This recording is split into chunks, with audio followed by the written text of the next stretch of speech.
Last night, in addition to the recommendations that I've made in my book, It Takes a Revolution, Forget the Scandal Industry, on how we can wage a peaceful and legal revolution, and why the American people need to rise up themselves, there's no political messiah. But certainly President Trump is a million times better than Joe Biden. Just yesterday, if you can believe the BS that comes out of his mouth, the dishonesty, claiming that the scandal with Hunter Biden and himself and his brother, this racketeering enterprise, this bribery scandal with Russia, Ukraine, and China is the result of Russian disinformation. This is what we're up against. And he will destroy this country along with that evil witch, pathological liar, Kamala Harris. And when he's forced to leave office or dies, because it probably will be soon since his health is very bad, or they'll give him something and he won't wake up, and all the radical leftists will then infest the government even more than they have already. And Biden's already started the process. Some of even George Soros's people have jobs in this administration, high-level jobs.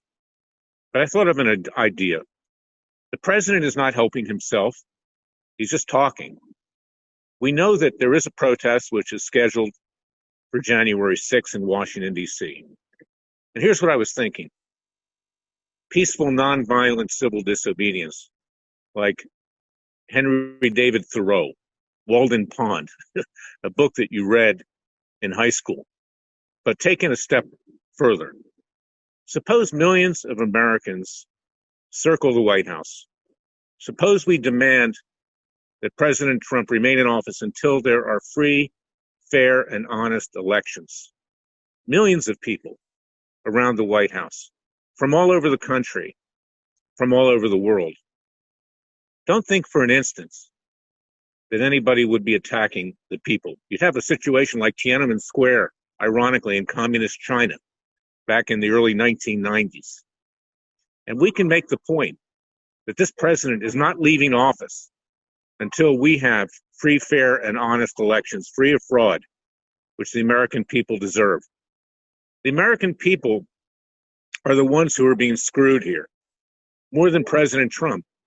Even if he remains in office, will be there only for 4 years. But as I've said, these leftists, these radical leftists of every single radical group, once they get hold of power, they will not give it up. They'll use everything in the government's power, not the real government's power of the people, but the evil government's power to destroy any opposition. Whether it's a Biden-Harris Justice Department, Internal Revenue Service, Department of Homeland Security, the intelligence agencies, which already have done a great deal of damage and harm to this country with their illegal surveillance, we'll never, ever be able to have free and fair elections again. So now's the time to put our foot down. And when I reprint the book, I have other suggestions that I've thought of along the way, but you need to read this book. It Takes a Revolution, Forget the Scandal Industry. You can get it at Amazon.com and all major booksellers, because you need to know just how bad it is.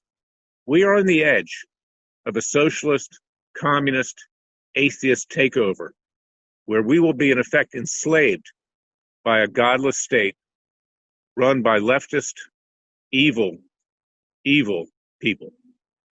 And that's where we stand. So this is my suggestion for today, and I'm going to start organizing this. We'll see if we can get it going. But millions of people should pour into Washington, D.C., encircle the White House, and tell the corrupt powers to be, we're protecting the president, and we will not leave, and he should not leave until we have free and fair elections. And so be it. If the president needs to invoke the Insurrection Act or declare martial law, so be it. I can assure you, no one in the police or the military would do any harm to us, because they know what went on. They know the corruption. They know the massive fraud. They know that these two individuals, Biden and Harris, are going to bring with them radical Muslims, radical blacks, radical Marxians of the Jewish left. As I always say, I'm Jewish too, so I can say that. Radical atheists, radical gays, lesbians, transgenders, radical feminists, radicals of every sort. And these groups in and of themselves are good people. But the radicals of these groups, the radicals, the Bolsheviks, they need to be put in their place. And the president should not leave the White House until we have free and fair elections. That's my message for today. Go out and buy my book. It Takes a Revolution. Forget the scandal industry. I'm not going to make any money off of this, but the people need to read it. They need the hard facts of life. You're not going to get it on Fox News. You're certainly not going to get it on Newsmax with a person that runs Newsmax that gave him $1 million, Chris Ruddy, to the Clinton Foundation. He's just playing the game right now. He'll bend over to Biden and Harris if they take office. You need to do it for yourselves, and you need to listen to the truth. And thank you for listening to me. God is with us if we help ourselves. I'll be back tomorrow with another special podcast. Thank you for listening to me.